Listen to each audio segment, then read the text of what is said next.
కూటమి కుంపటి రగులుతోంది. ఎప్పుడైనా బరస్ట్ కావచ్చు అనే దిశలో సాగుతోంది. కేవలం పవన్ కళ్యాణ్ ప్రాతినిధ్యం వహిస్తున్నారు కాబట్టి పిఠాపురం నియోజకవర్గంలోని పరిణామాలు చాలా పెద్ద స్థాయిలో హైలైట్ అవుతున్నాయి.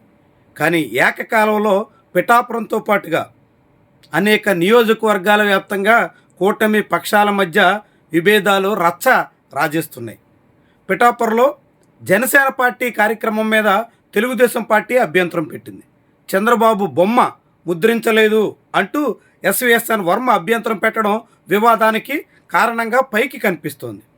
సరిగ్గా ఇదే సమయంలో పి గన్నవరం అసెంబ్లీ నియోజకవర్గంలో అక్కడ కూడా జనసేన పార్టీ తరపున గిడ్డి సత్యనారాయణ ప్రాతినిధ్యం వహిస్తున్నారు. డాక్టర్ బిఆర్ అంబేద్కర్ కోనసీమ జిల్లాలో ఉన్న ఆ నియోజకవర్గంలో అధికారికంగా నిర్వహించిన కార్యక్రమంలో పవన్ కళ్యాణ్ బొమ్మ వేయలేదు అంటూ అక్కడ జనసేన పార్టీ శ్రేణులు నానా రచ్చా చేసే పరిస్థితి వచ్చింది. అంటే పిఠాపురంలో చంద్రబాబు బొమ్మ కోసం, పి గన్నవరంలో పవన్ కళ్యాణ్ ఫోటో కోసం కూటమి పక్షాలే చాలా పెద్ద స్థాయిలో కలహించుకోవాల్సిన పరిస్థితి వచ్చింది.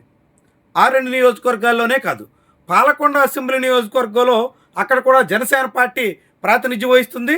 ఆ నియోజకవర్గంలో తెలుగు తమ్ముళ్ళు రెండు శిబిరాలుగా మారి ఒకరి మీద ఒకరు కయ్యానికి దిగే పరిస్థితి వచ్చింది.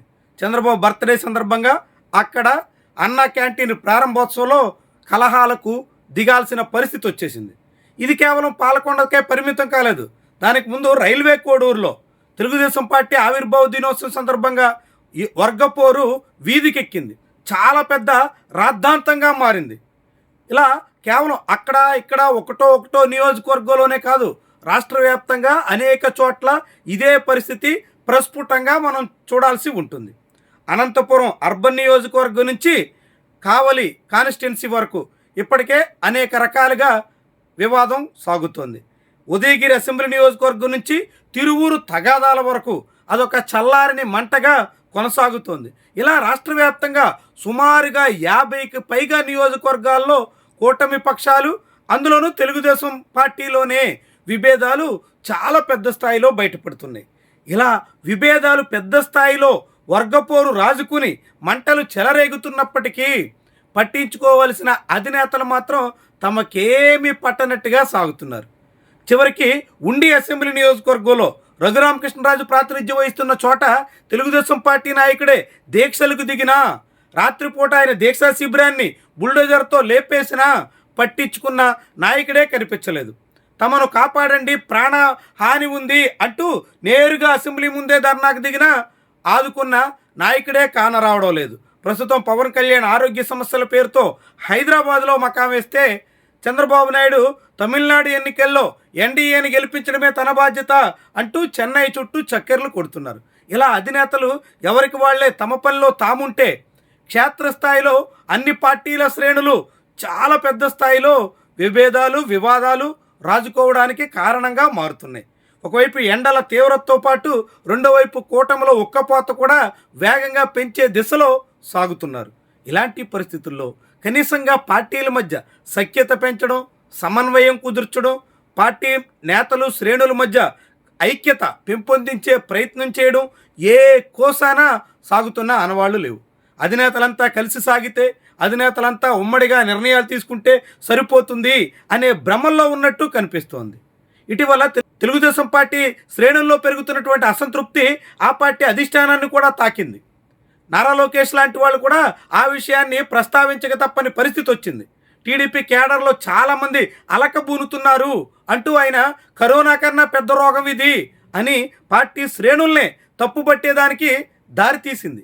ఇలా టీడీపీ నేతలు కార్యకర్తలను తప్పుపడుతుంటే, కార్యకర్తలు జనసేనతో తగాదాకు దిగుతుంటే, జనసేన టీడీపీ మధ్య వైరం ముదురుతుంటే రాష్ట్ర వ్యాప్తంగా అనేక నియోజకవర్గాల్లో ఇలాంటి సమస్యలు పెచ్చరిల్లుతున్నట్టుగా చెప్పాల్సి ఉంటుంది. ఈ పరిస్థితి కూటమిలో ఎప్పుడైనా పెద్ద స్థాయిలో బరస్ట్కి దారితీసే పరిస్థితి అయితే స్పష్టంగా చెప్పాల్సి ఉంటుంది. అధినేతలు ఎంత సఖ్యంగా సాగుతున్నా, తమ మధ్య సమన్వయం ఉందని ఎంతగా మురిసిపోతున్నా, కిందన కేడర్ కలిసి రాకపోతే వీళ్ళెవ్వరూ చేయగలిగేది ఏమీ ఉండదు. ఇప్పటికే టీడీపీ కేడర్ అలకలతో ఉన్నారు అని నారా లోకేషే అంగీకరించిన తర్వాత, జనసేన పార్టీ శ్రేణులు అసంతృప్తితో ఉన్నారు అని పవన్ కళ్యాణ్ సైతం ఒప్పుకోక తప్పని పరిస్థితిలో ఉన్న తర్వాత దీన్ని సరిచేసుకోలేకపోతే కూటమి కొంప కొల్లేరైపోవడం అనివార్యమని చెప్పక తప్పదు. మరి ఇలా పరిస్థితి చాలా పెద్ద స్థాయిలో వివాదాలమయంగా మారుతుంటే దాన్ని సరిచేసుకోవలసినటువంటి నాయకత్వం ఎందుకు నిమ్మకు నీరెత్తినట్టుగా సాగుతుంది, ఎందుకు పూర్తిగా పట్టనట్టే వ్యవహరిస్తుంది అన్నది చాలామందికి అంతుపట్టనటువంటి ప్రశ్న. అయితే ఇలాంటి వివాదాల్ని సముదాయించాలని వేలెడితే అది చాలా పెద్ద స్థాయికి చేరుకునే ప్రమాదం ఉంటుందని ఆందోళన చెందుతున్నట్టుగా భావించాల్సి ఉంటుంది. సత్యవేడు అసెంబ్లీ నియోజకవర్గంలో టీడీపీ ఎమ్మెల్యే మీద పార్టీ పెద్దలు చర్యలు తీసుకుంటే మరొక ఇన్ఛార్జిని పెట్టి ఆయనతోనే కథ నడిపేస్తుంటే నేరుగా ఎమ్మెల్యే కొడుకు రోడ్డుకెక్కి తనకు ఇవ్వాల్సినటువంటి మొత్తాన్ని చెల్లించేస్తే పదవికి రాజీనామా చేసిపోతాం అని టీడీపీ అధిష్టానాన్నే సవాల్ చేసేటంత వరకు వెళ్ళింది. ఇంకా నిండా 2 ఏళ్లు గడవక ముందే ధిక్కార స్వరాలు ఆ తీరున వినిపిస్తుంటే ఇక రాబోయే రోజుల్లో కూటమికి ఇన్ఫ్రంట్ క్రొకడైల్ ఫెస్టివల్ అని మాత్రం చెప్పక తప్పదు. ముఖ్యంగా స్థానిక సంస్థల ఎన్నికల ముంగిట ఇరు పార్టీలు ఒకరి మీద ఒకరు పైచేయి కోసం చేసేటువంటి ప్రయత్నాలతో కూటమిలో అనేక రకాలుగా కలహాలు ముదరడం అనివార్యం.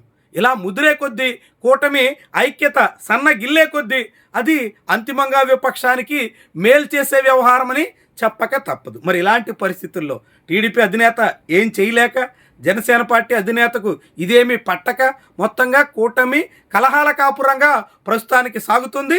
ఇది ఎప్పుడైనా డైవోర్స్ దిశగా మళ్ళీ పరిణామం అయితే దాపురించొచ్చు అనే ఆందోళన అయితే క్షేత్రస్థాయిలో ఉంది.